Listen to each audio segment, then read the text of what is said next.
उत्तर प्रदेश के मुख्यमंत्री योगी आदित्यनाथ ने सूबे के लिए नई जनसंख्या नीति का मसौदा पेश कर दिया है। उत्तर प्रदेश में जो लोग रहते हैं उनके लिए बड़ी खबर है। उत्तर प्रदेश के राज्य विधि आयोग ने सीएम योगी के आदेश पर इस मसौदे को तैयार किया है, जिसके तहत जिन लोगों को 2 से ज्यादा बच्चे होंगे उनको कई तरह की सरकारी सुविधाएं नहीं मिल पाएंगी। बड़ी खबर यह है।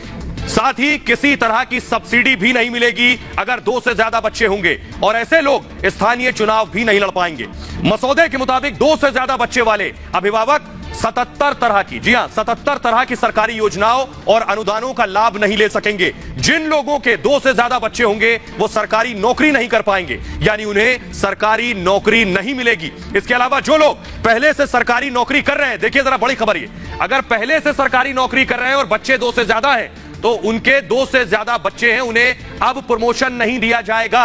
तीसरी संतान अगर पैदा करते हैं तो जनप्रतिनिधि का निर्वाचन रद्द करने का भी प्रस्ताव मसौदे में शामिल है। सरकारी कर्मचारियों के लिए प्रमोशन तक रद्द करने से लेकर नौकरी से निकाले जाने तक का प्रस्ताव किया गया है। नई जनसंख्या नीति के मसौदे के मुताबिक आपको बताएं कि उत्तर प्रदेश सरकार के उन कर्मचारियों को प्रमोशन मिलेगा जिनके 2, यानी प्रमोशन किसे मिलेगा, सुविधाएं भी हैं, 2 या उससे कम बच्चे होंगे तो सरकारी नौकरी करने वाले ऐसे कर्मचारियों को बाकायदा आवासीय योजनाओं में रियायतें मिलेंगी। घर लेंगे तो आपको बाकायदा रियायत मिलेगी। 2 संतानों की नीति अपनाने वाले सरकारी कर्मचारियों को पूरी सेवा के दौरान, जी हां पूरी सेवा के दौरान अतिरिक्त प्रमोशन भी मिल जाएगा।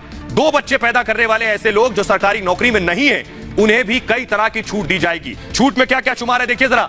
अगर आपके 2 से ज्यादा बच्चे नहीं है तो आपको हाउस टैक्स में छूट मिलेगी, आपको होम लोन में छूट मिलेगी। योगी आदित्यनाथ सरकार ने ये बड़ा एक्शन है योगी का जनसंख्या नीति के जरिए। क्या क्या फायदे मिलने वाले हैं तो सवाल ये है, आपको बताने जा रहे हैं कि आखिर इसकी जरूरत क्यों पड़ी। जल्दी से आपको दिखाते हैं आखिर उत्तर प्रदेश में जनसंख्या नीति की जरूरत क्यों आन पड़ी है। देखिए जरा जल्दी से ग्राफिक दिखाएंगे। नई नीति की बजाय उत्तर प्रदेश में जनसंख्या दरअसल लगातार बहुत तेजी से बढ़ रही थी। इसको काबू पाने के लिए यह कोशिश की गई। 2011 में 20 करोड़ आबादी थी, 2011 में, 2021 में 24 करोड़ हो गई, यानी 4 करोड़ बढ़ गई है। जरूरी सुविधाओं पर दबाव बढ़ गया था लगातार। उत्तर प्रदेश में कई तरह के संकट खड़े हो गए थे यूपी के सामने। पानी की किल्लत शुरू हो गई थी, उत्तर प्रदेश का हाल जानते हैं। बिजली की खपत बढ़ गई थी कि आखिर बिजली कटौती यूपी में हो रही। रोजगार की समस्या पैदा हो गई थी कि यूपी में एम्प्लॉयमेंट नहीं है। गरीबी बढ़ गई थी यूपी में इस जनसंख्या वृद्धि की वजह से। शिक्षा में गिरावट आ रही थी लगातार। प्रदूषण बढ़ गया था यूपी में। तो यह वजह रही, दरअसल जरूरत थी कि जनसंख्या नीति को लेकर आया जाए। और बड़ी वजह मैं आपको बताऊं कि यूपी ने कई बड़े बड़े देशों को पीछे छोड़ दिया है, वो मैं आपको दिखाने जा रहा हूं। देखिए तरह से पहले भी मैंने आपको दिखाया, लेकिन एक बार फिर से नजर डालिए जरा, यूपी ने कैसे दुनिया के अलग अलग मुल्क को जनसंख्या में पिछाड़ दिया है। देखिए जरा ग्राफिक्स आपके सामने है। उत्तर प्रदेश की आबादी कई देशों की आबादी के बराबर है। बेशक बराबर नहीं, मैं कहूंगा ज्यादा है।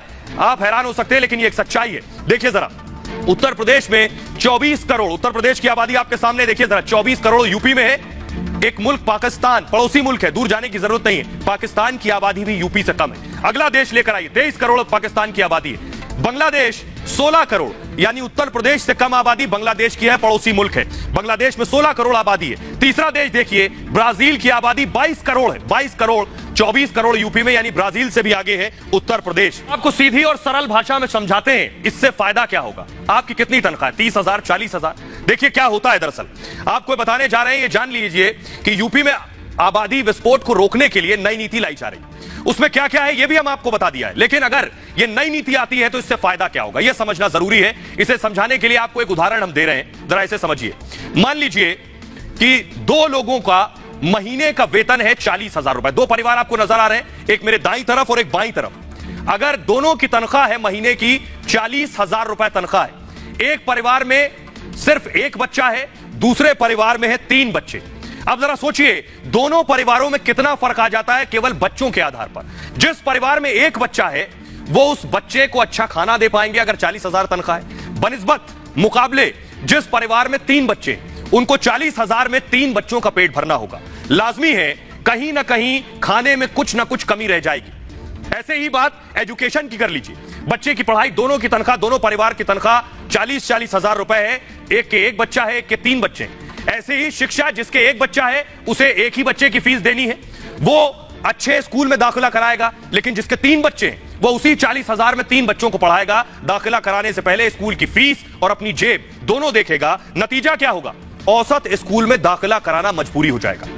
यानी आप बच्चे की सेहत से भी खिलवाड़ करेंगे और बच्चे की शिक्षा से भी खिलवाड़ करेंगे। अगली वजह देखिए, बच्चों का स्वास्थ्य बेहद अहम है।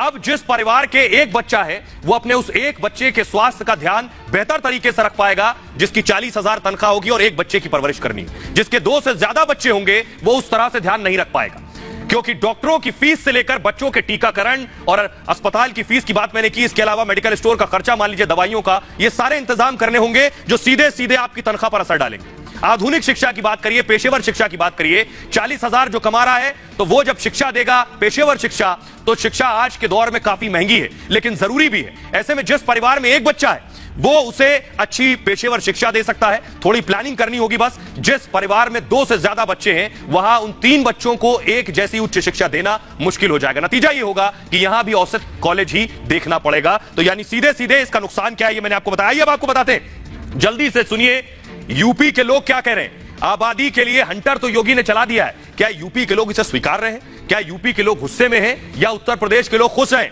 कह रहे हैं ये और पहले होना चाहिए था। सुनिए जरा। जनसंख्या कम होना चाहिए जी, बेहतर फैसला है। सरकार को हम लोग कोटि कोटि धन्यवाद देते हैं। हम और हमारा सिर्फ एक बच्चा है और हम लोग इसी पॉलिसी के तहत अपनी लाइफ जी रहे हैं और हम चाहेंगे कि देश में और सख्ती से ये कानून लागू हो। मेरे हिसाब से इसको बहुत पहले ही आ जाना चाहिए था और ये आ रहा है तो बहुत सही कानून है। बहुत अच्छी बात है ये जो गवर्नमेंट ने निकाला है, ये जो कानून लाने जा रही है जनसंख्या नियंत्रण के ऊपर, ये बहुत ही अच्छा है। 2 बच्चे होंगे, हर आदमी को एम्प्लॉयमेंट मिलेगा, हर आदमी अच्छे से रहेगा और इससे अच्छी कोई बात नहीं हो सकती। फैमिली को अच्छे से पालने पोसने में आसानी रहेगी, बच्चों की पढ़ाई लिखाई हर चीज़ अच्छे से हो जाएगा। तो बच्चे सही रहते हैं और क्या, इसमें लाइन नहीं लगना पड़ती है। जैसे कंट्रोल में लाइन लगी है, अस्पतालों में लाइन लगी है, इससे सीमित रहेगा, हिसाब किताब उसका बना रहेगा। कि आज की डेट में जो भी दिक्कत आ रही है वो सारी पॉपुलेशन की वजह से आ रही है। अगर करप्शन भी है कहीं तो वो पॉपुलेशन की वजह से है। तो पॉपुलेशन कंट्रोल हो जाएगी तो काफ़ी चीज़ें कंट्रोल हो जाएंगी। जो फैसिलिटीज, मिनिमम फैसिलिटी है वो लोगों को नहीं मिल पाती। गवर्नमेंट भी चाहे तो भी नहीं कर सकती क्योंकि इतना ज़्यादा पॉपुलेशन है। तो अगर हम इसको मिनिमाइज करेंगे तो अभी तो नहीं, उसका हमको जो रिजल्ट है वो आगे 10 साल 15 साल में दिखेगा। हमारा कॉन्स्टिट्यूशन प्रोवाइड करता है वी आर सेक्युलर कंट्री। यहाँ किसी विशेष जाति धर्म से देख के इसको नहीं देखना चाहिए। ये नेशनल इंटरेस्ट में बहुत जरूरी है कि पॉपुलेशन कंट्रोल, चाहे हिंदू हो चाहे मुस्लिम, कोई कम्युनिटी हो, that should be for all. तो योगी आदित्यनाथ ने आबादी को काबू करने का तरीका खोज लिया है, लेकिन योगी दरअसल अपने कड़े फैसलों के लिए ही जाने जाते हैं। सोचिए, चुनाव नजदीक है, उससे पहले योगी ने फैसला लिया। इससे पहले भी उत्तर प्रदेश को सुधारने के लिए योगी ने क्या क्या फैसले लिए ये आपको बता रहे हैं। उत्तर प्रदेश के मुख्यमंत्री योगी आदित्यनाथ ने जिस दिन से सूबे की कमान संभाली है उस दिन से उत्तर प्रदेश को उत्तम प्रदेश बनाने का उनका मिशन यूपी शुरू हो गया है। पहले माफिया, फिर यूपी की मूल समस्याओं का समाधान और उसके बाद सूबे के स्वास्थ्य ढांचे को जिस तरह से सीएम योगी ने संभाला है वो वाकई काबिले तारीफ है। सीएम योगी लगातार अपने मिशन पर काम कर रहे हैं। यूपी में अब तक योगी ने कई कानून बदलाव किए हैं और कई नए कानून बनाए हैं जिनकी जरूरत काफी पहले से महसूस की जा रही थी। सीएम योगी के कार्यकाल में अब तक कौन कौन से बड़े फैसले योगी ने लिए ये मैं आपको बताने जा रहा हूं। पहला बड़ा फैसला योगी का था लव जिहाद कानून। लव जिहाद पर लगाम लगाने के लिए योगी आदित्यनाथ कानून लाए। इसके अलावा गोवध अधिनियम योगी आदित्यनाथ लेकर आए। इसके बाद अवैध बूचड़खानों पर रोक लगाई और साथ ही साथ हिंसक भीड़ रोकने का कानून लाए। तोड़फोड़ की भरपाई पर कानून लाए कि अगर तोड़फोड़ करेंगे तो भरपाई भी आपकी जेब से होगी। विवाह पंजीकरण पर भी योगी आदित्यनाथ कानून लेकर आए हैं। लेकिन अब सवाल यह है कि क्या सिर्फ यूपी में यह कानून की जरूरत है, क्योंकि पूरे देश की आबादी तेज रफ्तार से, बुलेट ट्रेन की रफ्तार से बढ़ रही है। जैसा मैंने पहले आपको बताया कि चीन को भी हम पीछे छोड़ देंगे, तो क्या इसी तरह का कानून पूरे देश में लाने की जरूरत है? यह मैं इसलिए कह रहा हूं, जरा देखिए पूरी दुनिया के मुकाबले हम कहां खड़े हैं। उत्तर प्रदेश, मैंने आपको बता दिया, उत्तर प्रदेश वो राज्य जो बड़े बड़े मुल्कों से आबादी में आगे हैं, लेकिन भारत भी पूरी दुनिया के अलग अलग देशों से आबादी में कहीं आगे। देखिए जरा, मैं आपको दिखाने जा रहा हूं हिंदुस्तान कहां खड़ा है आबादी के मामले में। योगी वाला कानून पूरे देश में चाहिए।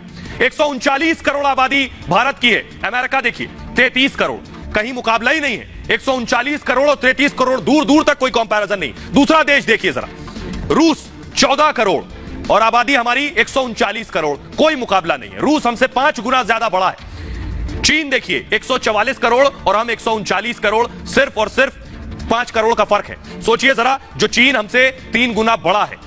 इसके अलावा देखिए ब्राजील, हमारी 139 करोड़ आबादी और ब्राजील की 22 करोड़ आबादी। तो आखिर कैसे रुकेगी आबादी? वक्त आ गया है कि इस पर काबू पाया जाए।